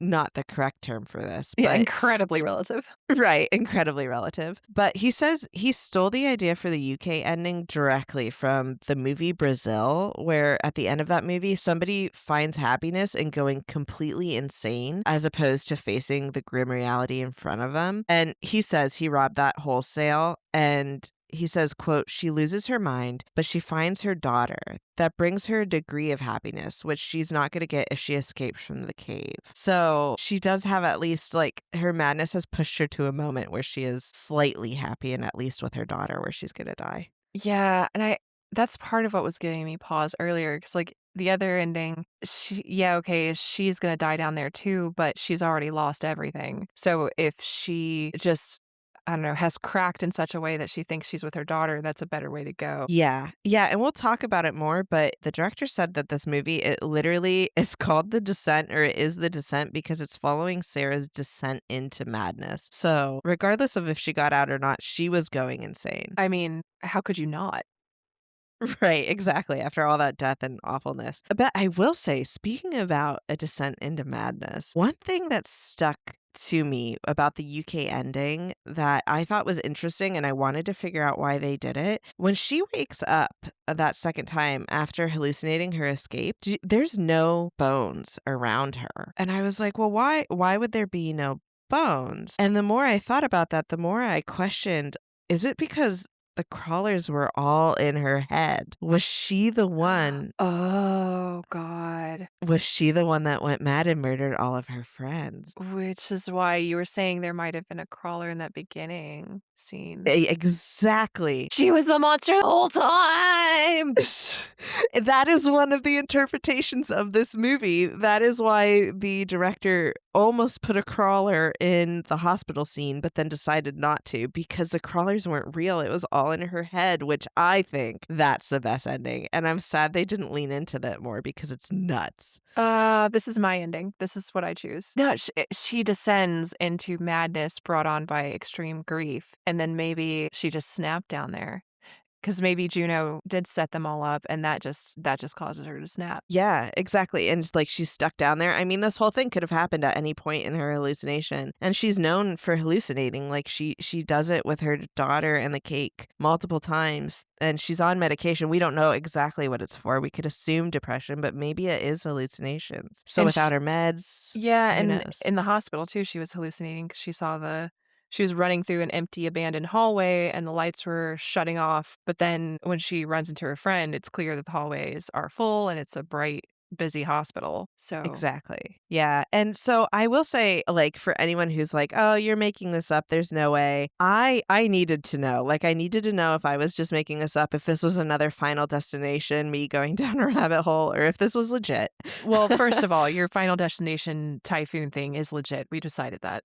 That's true. That is why there's a typhoon fan in Final Destination. But so I did. I found an article where the director does explain, and he says that he purposely left the ending ambiguous, so it's open for interpretation, but he purposely planted seeds for the viewers throughout the movie. And I'll read this direct quote from him that I think really supports this idea. He says, quote, "There's a moment towards the end when she climbs out of the blood pool, and it's this really primal thing. She's covered in blood and holding a bone. Real primordial stuff. She screams, and we cut to Juno and the others listening, but the scream they're listening to is the sound of a crawler, but it's a direct cut. So it's like, are we saying it's from the POV Sarah is the enemy, she's the creatures, or is it a cut and they're listening to different things? People have read into that for sure. So he played around with this idea on purpose, and I love it. Hold on, let me make sure I understand. So Sarah is screaming, and then Yes. it cuts to Juno, who hears her scream along with the others, Mm-hmm. but they hear the sound of a crawler. Yes, Okay, exactly. Okay, so were they hearing different sounds, or was the cave, playing tricks on them as far as like echoes and stuff, or was she really the monster? Yes, or was she really the monster? I like that. Yes. Yeah, it's pretty cool. So that's my ending. Sarah killed them all, which is sad, super depressing, but a cool twist. Yeah, there's no happy story in here anywhere. No, this movie is very dark. Not even, I was going to say unless you're a crawler, but actually not even if you're a crawler. Like if the crawlers are real, a bunch of them got killed, including a little baby crawler. Yeah, and all they were trying to do was defend their territory, which I'm going to talk about too. It's a home invasion horror from their point of view. Oh my God. They should have made, I haven't seen the second Descent, and actually the director of the first one hates the sequel, but that's what they should have done for the sequel. They should have made it from the perspective of the crawlers. I've heard rumors that there will be a prequel or another installation, and supposedly it'll be all dudes going to the caves, but I don't know how true any of that is. Yeah, I'm not sure. I guess time will tell. We will see. Hopefully it's better than the sequel is. On the topic of going mad, I want to talk a little bit more about the descent into madness and what this movie is about. The director, Marshall, says, quote, "It was about a literal descent into madness. What does it take for somebody to go insane? How far can you push them? What levels will people go to survive? And how friendships and relationships fracture in these circumstances. I was inspired by films like Deliverance, where people start turning against each other, human versus nature, these elements of survival that I love in movies. With Sarah in particular, it was how much can we strip away from her sanity bit by bit, where, by the end of it, you wonder how much is in her head and how much of it is real." End quote. He also took inspiration from movies like The Shining, the bit about going insane he got from The Shining. He also picked up a lot of the atmosphere and dark spaces elements from the movie Alien. And then the idea of an adventure trip gone wrong was inspired by the movie Deliverance, which I mentioned previously. Yeah, I can definitely see all of this. I didn't feel like Sarah might have just been going crazy and that was what was happening, but it also did feel like a descent into, if not madness, then maybe primal violence, or maybe a descent into, acting in a really just awful way as kind of a lashing out at the world and even the people close to her for what happened to her child and her husband. So yeah, it feels like a descent in that regard. Yeah, I agree. It's definitely, she comes out a completely changed person one way or another from the person we see in the beginning of the movie. So I also want to talk about the casting choices and the set design and how these two things tie together. And we'll get to my bloody shovel here with that. But originally, the director Marshall was going to do a mixed gendered cast, but one of his female friends approached him and said, well, why don't you do all females? And he thought, oh, that would actually be really unique and hadn't really been done before. And this was his second film. His first one was a film called Dog Soldiers, where I believe a bunch of men fight werewolves in the woods. So he thought it would be fun to kind of challenge himself and do the complete opposite of his first movie and have an all-female lead. He asked his female friends for advice on how to portray women while avoiding stereotypes and tropes such as like the damsel in distress or the hysterical female trope. And he says that the advice he got and that he really leaned into was, quote, women say what they feel, not what they think primarily. Not as a rule, but think of it from that point of view, feeling versus just thinking. And he thought that was really interesting, so he tried to carry that throughout the movie. Well, then what the fuck was going on with Juno? She was feeling some type of way. Juno makes no sense. Maybe that's where his dog soldier influence came in when it came to Juno. Well, that's why I say she's the male-coded character, because he didn't put like a lot of work into explaining what she was thinking or feeling. That's true. He tried his best. He pushed his limits as much as he could without having any male leads, but he was like, well, Juno's going to be my spiritual male lead. So I'm going to talk about the set design for a second and then talk about how it relates to women, and it's really quite funny. So I will say none of this movie was shot in an actual cave. They actually built all of it. So they decided early on that shooting in a cave, it would be way too time consuming and dangerous. They did go on a caving trip together to get the vibes and the experience of what actual caving would be like. And they did a lot of caving and climbing and whitewater rafting training before this movie so that they did it well. But they built the entire set at Pinewood Studios, and it was a very low budget film, so they did it by putting all of these little individual pieces back together and moving them around again and again and again. And I think they built a total of 6 cave sets, but they reused those throughout. That's wild. None of this was in an actual cave. Not a single scene. Not a single What about scene the was in a real entrance cave. when they're going down into the entrance? Unfortunately, mostly green screen. Ugh. I know. When they're rappelling down, it's mostly green screen. When they get to the bottom, it is not a real cave. It's one of the caves that they made, and it's kind of funny. So that cave they made and used when they rappel down in at the beginning, they used that same cave when they stopped to eat lunch. It's the same cave. It's just the lighting's different, and they rotated it like 45 degrees. Ugh, So it's at a different angle. That's so funny. Yeah, it's pretty cool. And if you get a chance to watch the behind the scenes, I think they actually call it below the scenes, but you should. That's funny. Yeah, it is funny. But listeners, if you get a chance, go watch it.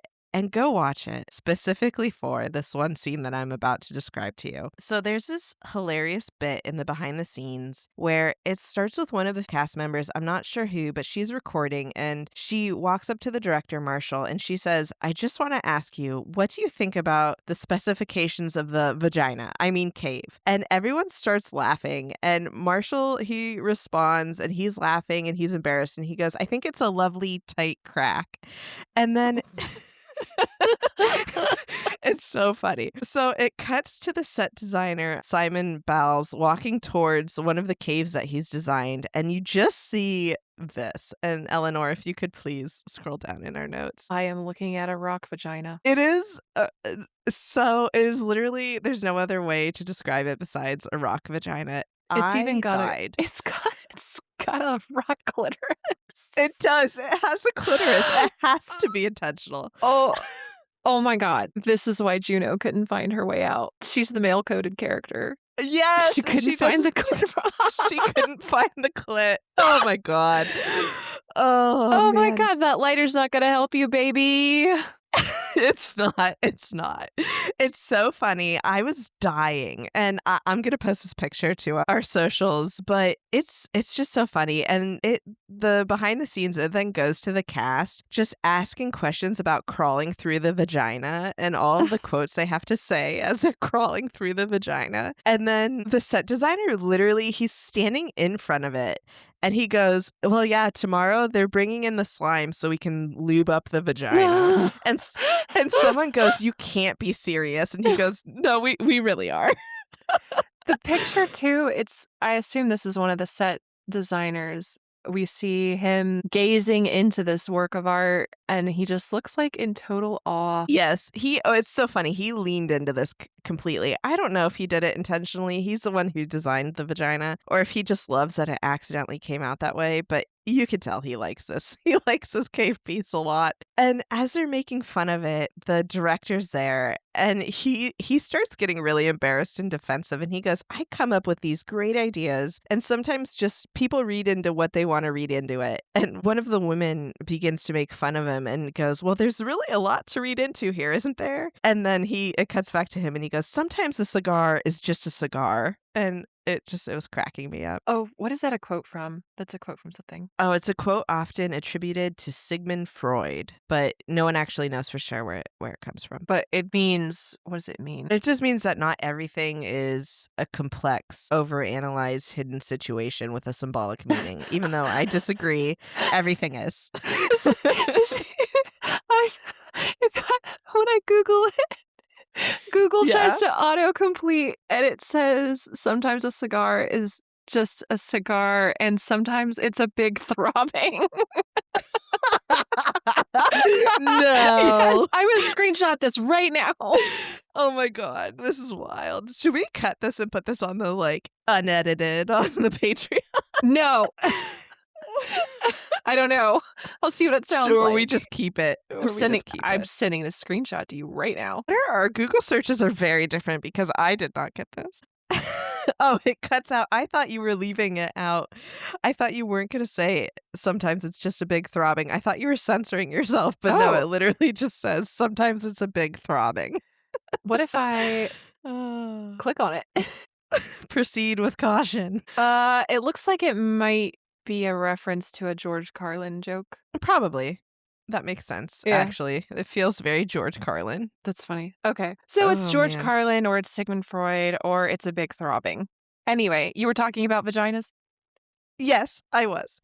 So, like we just deeply explored, So to speak. so to speak. At first, the director is like, sometimes a cigar is just a cigar. This isn't supposed to be some symbolic thing about the anatomy of a woman and caves and the descent into madness.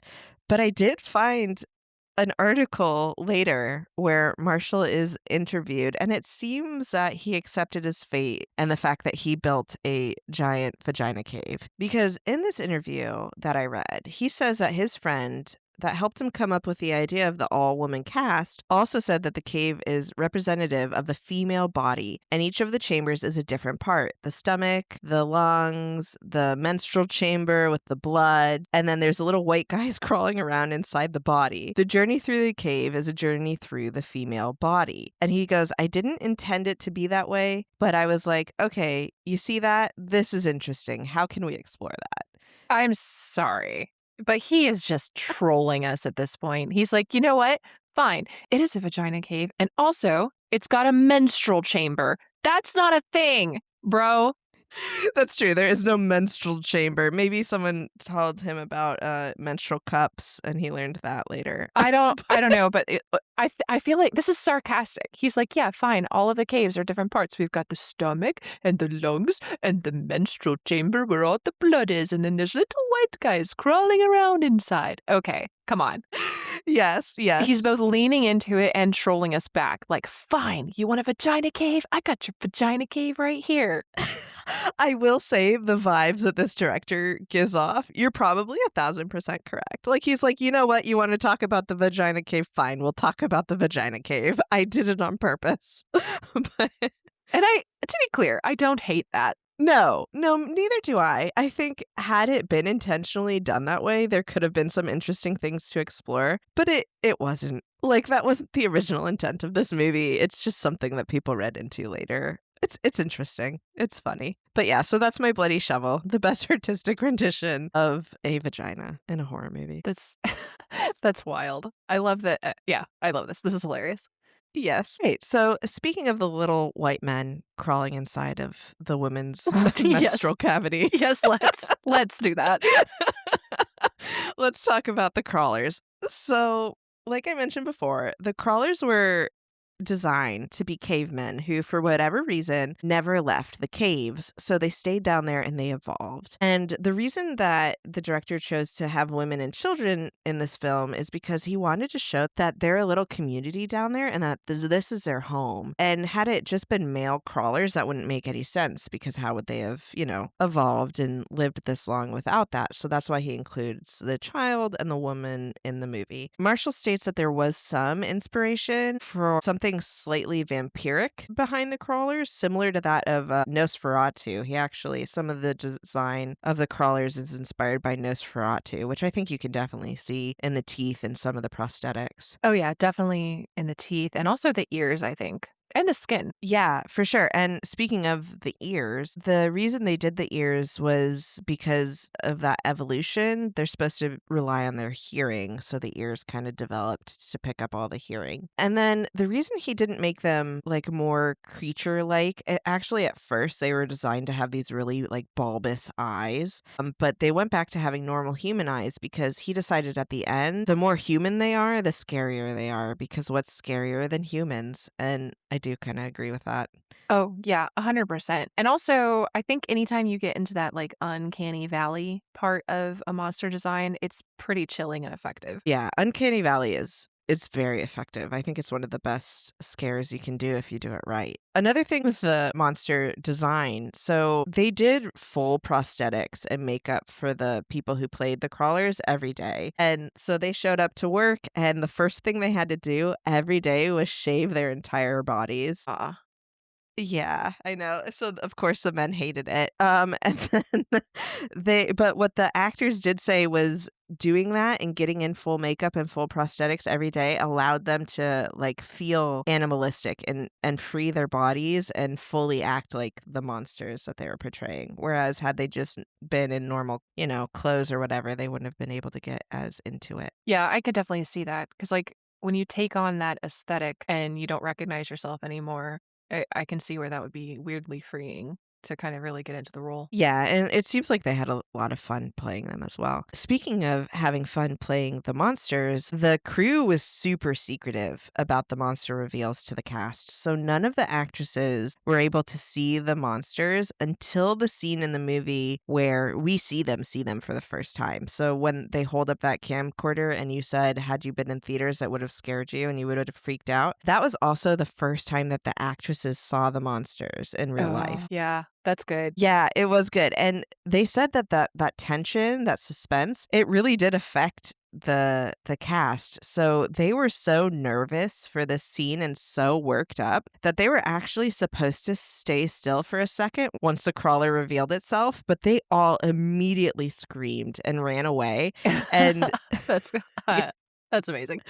yeah, they had like such intense adrenaline and they were giggling and screaming and just having this really primal reaction to seeing this monster and ran across the set, and they said it absolutely scared the shit out of them. So I thought that was fun. That's amazing. And you've got to post this. You've got to a screenshot of the movie in our notes. You've got to post this because this was really scary and unsettling. But the still is very funny because the crawler looks like he's like, "Hello, ladies." He does. He looks- He's like giving him the stare. He looks creepy for a completely different reason. He does. I'll definitely post it. But it was funny because in the behind the scenes, they interview the people that played the crawlers too. And this crawler in particular, he said that how startled the actresses were actually startled him. So he had a hard time maintaining character as well. So it's just a really unique moment that it's captured in this really funny picture. Yeah, because that, like, right after they see it, everybody freaks out. And that I think that would happen in real life too. If you, like, when you encounter a creature, even if it's you're scared of it, if you react like that, it gets scared too. I think you could imagine encountering a bear, and if everyone started screaming all at once, even though the bear could kill you all, I think the bear would be scared. Oh, 100%. Yeah, like it's just everyone's startled for a second and then it goes back into the chase, but there's a minute of what is happening? For sure. But okay, so let's step away from how this movie was made and all of that and talk about what we both think is really the most scary part about this movie, and let's talk about the caves. So, obviously there's the madness element and there's the grief element and there's the monsters, but the claustrophobia is what I think makes this movie brilliant. Yes. It's terrifying. Yes. And I think I mentioned this before, but if they just cut the movie at the moment where all the women realize that they're just stuck in this cave with no way out and it's hopeless, no one knows where they are, like that would be still one of my favorite horror movies because it is just so unsettling. It is, and it happens. Like, stuff like this really happens, and it's really terrifying. Yes. So let's talk about, I have prepped 2 stories of this really happening. And I'm going to start with what I think is probably the most famous one. And probably most of our listeners have heard of it. But if they haven't, let's talk about the Nutty Putty Cave incident. If we must. We must. I know. We do. It's awful. We do. It's really terrible. It's awful. It's terrible.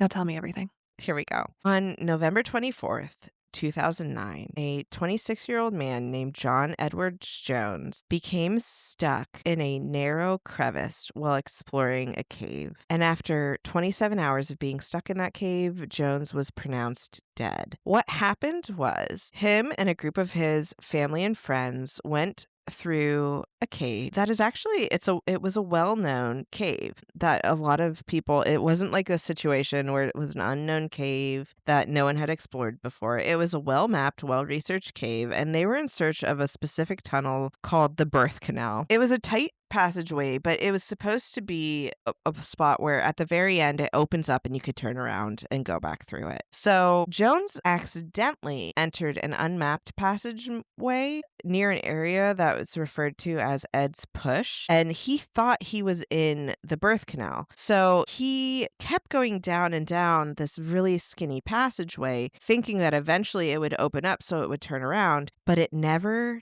did, and he got stuck, and he ended up being wedged upside down in this area that was measured 10 by 18 inches, and it was 400 feet underground from the entrance of the cave. And it became a rescue effort. People knew they were there. They did everything they could to pull this man out of the cave, and they actually did rope him up to a pulley system and were able to pull him out a little bit, but right before they got him out all the way, the pulley system failed, and he actually ended up getting wedged in deeper into the cave. And due to that, they were never able to get him out, and he did eventually die of cardiac arrest from being stuck upside down for so long. It's so awful, and it's so incredibly sad. And this is what I was screaming about earlier with Juno, because this guy thought he knew where he was going and thought there was a turnaround. So he plunged forward into his doom just because he took a wrong turn. Juno didn't know where anything was. So these people, she had all of her friends were pushing forward in that cave, not even knowing if what they were calling a passageway was actually a passageway, which is why she is so awful. But yeah, I am very familiar with with this Nutty Putty cave incident. I think it's called Nutty Putty because of the consistency of the clay that's in the cave. It kind of feels like Nutty Putty. That's what I remember the last time I read this stuff against my will. But this story is so sad because I think he was, when they were trying to get him out, they also hooked up a radio so he could talk to his family. So like he was able to talk to them, I think at first to say, hey, everything's okay. And then it wasn't. Yeah, I couldn't imagine the idea of being able to communicate, but knowing you're just in this helpless position where you can't get out. And then, like, this is a real moment. Like, this happens in horror movies, but this also happened in real life where there was probably a moment where the family and the rescuers realized we're not going to be able to get him out. And then there's a separate moment where he realized that same thing. And there's probably like a mixture of comforting and a mixture of terror and a mixture of trying not to stress each other out. And just, I couldn't imagine it. It's awful. Caves are awful. Yeah. No. So super sad, super upsetting. And they have now closed this cave. They sealed all the entrances so nobody else could get stuck down there. But Joan's body is, I believe, still there today. It is. They sealed him in and they made the whole thing inaccessible. Yeah, his cave exploration became his grave. It did. Incredibly sad. And there's a ton of stories like this. And don't even get me started in underwater caves. We could talk about that for days. Nope. I won't get you started. No, and we won't go there today because this cave was not underwater, but those are nightmares. But there is one more that I'll cover today because it relates to the cave that I just visited the other day. And this one took place in Mammoth Cave in Kentucky.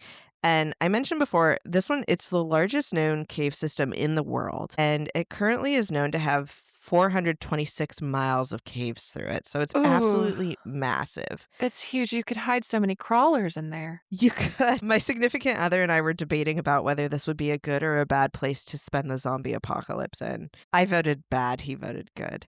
I mean, I guess if you had the time to clear it out and, set up whatever, but if you just end up there, no. No, crazy. And it's really cool. You should Google it if you get a chance. Maybe I'll post some pictures of it too. But the system, it goes all across Kentucky, and they have like a little museum at the national park there, and they make a little miniature of the tunnels, just a small section of it, so you can see how massive it is. It's really cool. So Mammoth Cave, it traces back 5,000 years of human activity within the cave. It's obviously way older than that, but they can trace some of the earliest human activity to 5,000 years ago. And they found several sets of Native American remains within the cave. A lot of them were mummified, so it seems like they were intentionally buried there. And there was like other examples of funerary practices down there as well. But they did find one that wasn't an intentional burial. It seems to have been an accident. It was a victim who got pinned. His leg got pinned under a boulder, and they named him Lost John. And they for a while brought the remains out and exhibited them on display, but later it became, more taboo to publicly display remains of Native Americans, so they removed those and reburied him. Okay. Mm-hmm. Yeah. But let's talk about a more recent example of an incident in those caves. It actually became a thing for people to try to monopolize these caves and find passages and turn them into tourist traps and make money off of them. There was a specific individual named Floyd Collins who explored this area and tried to find this cave, and he did eventually find an entrance to the Mammoth Caves that was later named the Sand Cave. So he found this cave and it was really narrow and small, so he started to work in it and remove rock to make it bigger so people could safely go in and out of it. And he did this for a couple days, and he would go deeper and deeper into the cave. And there was this one section of cave that was super, super tiny, and they actually say it was potentially as tiny as 9 inches, but I don't know how he got in and out of it, if that's truly how small it was. But he was going in and out of that area, and he was working at it when his light eventually started to go out. But he quickly tried to leave the area so that he wouldn't get stuck in there in the darkness. But his light did eventually go out, which resulted in him putting his foot in an area that he thought was stable cave wall, but was actually unstable. And it shifted and caused a 26-pound rock to pin his left leg. And then in addition to that rock, the ceiling started to cave in and he was completely covered in loose gravel. So he was pinned underground by this rock for a night until people realized he was missing and they went looking for him. His brother did show up and was able to find him. He was the only one who was able to go into these narrow caverns to get to Collins himself. And they brought him food and water, and they tried various ways to get him out. They did things like tried to leverage a rock, but they couldn't do that. They made a pulley lever system and tried to pull him out, but it actually injured him more. And then on the fourth day, this had gotten so much media attention and so many people came to the cave that they were making like fires and bringing warmth into the cave so that it started to naturally melt the ice that kind of held this cave together. Oh, and no. because of that,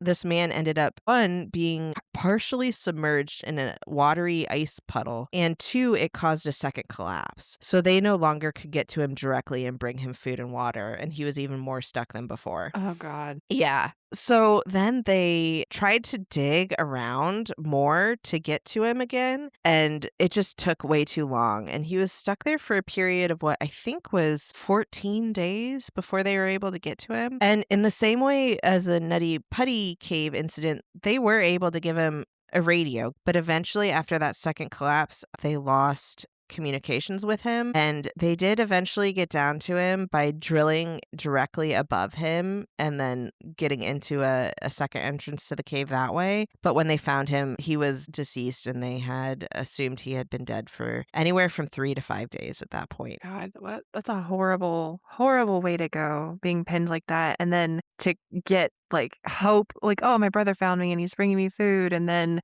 it just gets worse after that. That's awful. Yeah, and he survived, I think, 1 to 2 weeks in this cave before succumbing to his injuries and hypothermia. Just awful. Absolutely terrible. So, yeah, don't go into caves. Yeah, just End like of story. all together. Just no. Just no. Just don't go in them. No more going into manhole-sized holes to get into caverns, please. But yeah, so those are the stories. And there's a bazillion more out there. Caves are terrifying. This movie's terrifying. And on that note, I'll skip right ahead and I'll say what we dug into today is a very traditional horror movie. This is a scary movie and one of my favorites. I really like it. Yeah, I agree. I think it's very scary. I think it was scary before there were ever monsters. Sarah's story and what happened with her is sad. Depending on your interpretation of the ending, you could see it as very sad, but I think this movie is terrifying. It's very scary. I think if I had seen it probably when it first came out, especially if I'd seen it in theaters, I think this would probably be a top scary movie for me. But yeah, definitely horror. Yeah, I didn't see it in theaters, but I did see it not when it came out, but probably about 10 to 15 years ago now. So, at least closer to when blue light filters were, an okay thing to use in horror movies. So I thought this movie was terrifying. So it is in my top 5 for sure. Watching it again now, there's some corny parts. Some of the fighting's overdone. The filters we could do without. But it's still a very scary movie and one of my favorites. So yeah. Okay, so before we put our shovels down for today, let's talk about what we are digging into next week. Okay, so next week we will be digging into the 2020 Hungarian movie Postmortem. And buckle up because it's a super weird one. It's so weird and it's so much fun. I love it. I can't wait. It's definitely going to be a unique one. But okay, so that does it for us today, listeners. May the horrors persist. And don't lie about the fucking secret unmapped cave that you're dragging your friends into from some sort of stupid ego trip. Like, oh my God, what was wrong with her? I can't. Like, don't even tell me that we're going to a different store when we specifically agreed on the store that we're going to go to. Charlie, I would never do this to you. I swear to all the gods that ever have and ever will exist or not exist, that first of all, you will simply never catch me doing something like this. But if you ever did, I would never, absolutely ever. Thanks for listening to Horror Sandbox. No generative AI was used in the making of this podcast. For show notes, credits, and contact info, check out our website, horrorsandbox.com. You can follow us on Instagram, TikTok, and YouTube at Horror Sandbox. Support us on Patreon at patreon.com/horrorsandbox. Don't forget to like, subscribe, and share this podcast with all the horror fans in your life.